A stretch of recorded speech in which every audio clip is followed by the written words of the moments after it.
Praise lord, హల్లెలూయా. దేవునికి స్తోత్రం.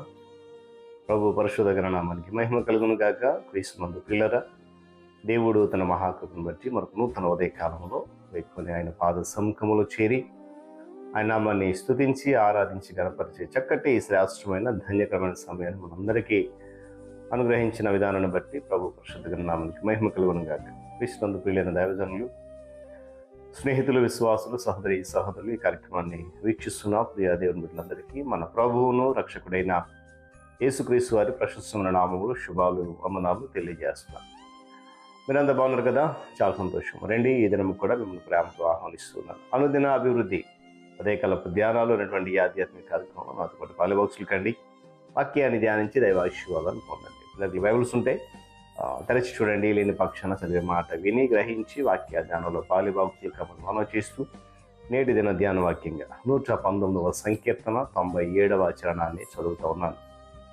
నీ ధర్మశాస్త్రము నాకెంతో ప్రియముగానున్నది, దినమెల్లా నేను దానిని ధ్యానించుచున్నాను. దేవుడు తన పరిశుద్ధ లేఖన భాగాన్ని మన కొరకు దీవిస్తున్నగాక. త్వరలో నుంచి కన్ను మూసుకుందాం, ప్రార్థన చేద్దాం. ప్రేమ కలిగిన మా తండ్రి, మహోన్నతుడ, మహాగణుడ, సర్వాధికారి, సర్వశక్తిమంతుడ, స్తోత్రాలు. నీ కృపలో, నీ కాపుదల, నీ సన్నిధానంలో బలపరిచి స్థిరపరచుని పొందున్నారు నాయన. ఇదిగో నీ సన్నిధి కాపుదల నాయన, నీ కృపలో మనం బలపరచు. ఈ ఆధ్యాత్మిక కార్యక్రమం ద్వారా అన్నిత్యము నడిపిస్తున్నందుకు పొందున్నారు. మరింత బలపరచండి, దేవునితో నింపండి. యేసు నామముని ప్రార్థన అడుగుతున్నాం తండ్రి, ఆమేన్. చాలా సంతోషం ప్రియులారా. చదవనటువంటి లేఖన చాలా ఉన్నతమైన మాట కీర్తనకారులు పలుకుతున్నారు. ఈ లోకంలో మనకు ప్రియమైనవి చాలా ఉంటాయి. వస్తువులు, మనుష్యులు, ధనము, బంగారం, ఇలా రకరకాలు. కానీ కీర్తనకారుడు అంటున్నాడు, ఏది నాకు ప్రియమైనది అంటున్నాడంటే ఈ ధర్మశాస్త్రం. నాకు అది చాలా ప్రియమైనది, ఇష్టమైనది అది, కనుక దినమెల్లా నేను ధ్యానిస్తానంటున్నాడు. చూడండి, తేనెటీగ గురించి మనందరికీ తెలుసు. తేనెటీగ ఏం చేస్తుంది? తేనె సమకూర్చుకోవడానికి చాలా దూరం ప్రయాణం చేస్తూ ఉంటాం. మన ఇంట్లో స్పూన్స్ ఉంటాయి, టేబుల్ స్పూన్స్. ఆ ఒక్క టేబుల్ స్పూన్ తేనె తయారు చేయడానికి ఆ చిన్న తేనెటీగ 4200 సార్లు పూల దగ్గరికి వెళ్ళి రావాలట. ప్రతిదినం అది రోజుకు 100 సార్లు పొలాలకు వెళ్ళి 400 పువ్వులు చుట్టూ తిరుగుతుందట. ఒక్కసారి తిరగడానికి సుమారు 20 నిమిషాలు పడుతుందట. అంటే ఎంత కష్టపడి తేనె తయారు చేస్తుంది చూడండి. నిజమే, ఆశ్చర్యం కలుగజేస్తుంది ఈ విధానాన్ని మనం గమనించినప్పుడు. ఎందుకు ఈ మాట చెప్తున్నానంటే, బైబిల్ గ్రంథం అనేది తేనెకును తేనె పట్టుకును పోల్చబడింది. 119వ సంకీర్తన 103వ చరణంలో, 19వ కీర్తన 10వ చరణంలో ఉన్నాయి. బైబిల్ గ్రంథం సుమారుగా 15 సంవత్సరాల వ్యవధిలో రాయబడింది. 1500 సంవత్సరాలు పట్టింది బైబిల్ రాయడానికి. దేవుడు వివిధ రకాలుగాను వివిధ మార్గాల్లోనూ మాట్లాడాడు వాక్యం ద్వారా. ఆయన దశల వారీగా తన చిత్తాన్ని, తన మార్గాన్ని తెలియపరిచాడు భక్తులకు. ఆజ్ఞ వెంబడి ఆజ్ఞ, సూత్రం వెంబడి సూత్రము, కొంత ఇచ్చట కొంత అచ్చట. ఇంకా చెప్పాలంటే బైబిల్ రాత్రికి రాత్రే ఒక దినపత్రిక వలె రాయబడి, అచ్చువేయబడి, ముద్రించబడి తెల్లవారేసరికి పంపబడలే. దానికి చాలా వ్యవధి పట్టింది. దేవుడు దాని గ్రంథాన్ని వాసేటప్పుడు కంగారు పడలేదు, టెన్షన్ పడలేదు, ఆతుర పడలేదు, వేగిర పడలేదు. నిదానంగా ఆయన నిదానంగా ఈ యొక్క గ్రంథాన్ని కూలంకుషంగా రాశాడు.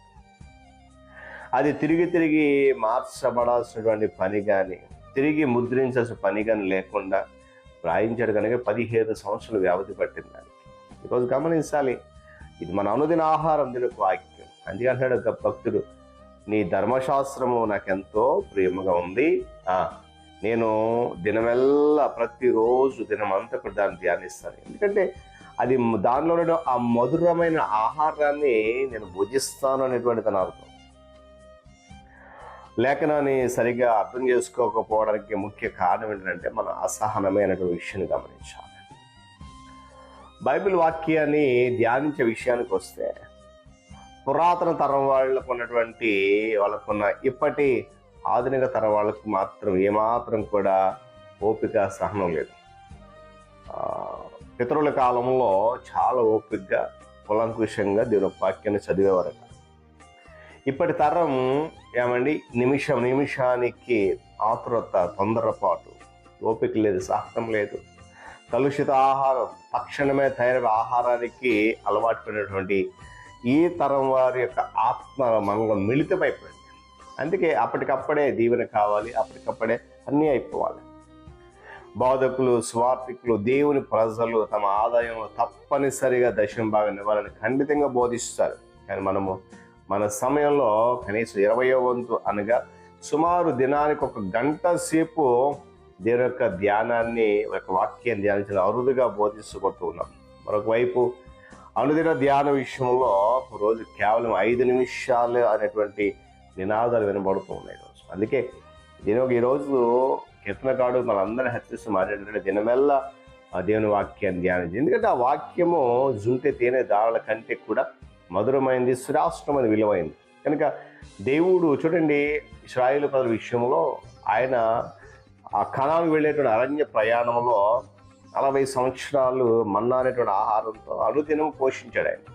ఇది దేవుని వాక్యానికి సాదృశ్యమైంది. అయితే ఈ గింజ వంటి పదార్థము ఆకాశం నుండి వారికి హెలికాప్టర్ ద్వారా ఆహారం పొట్లాలుగా అందజేయబడలేదండి.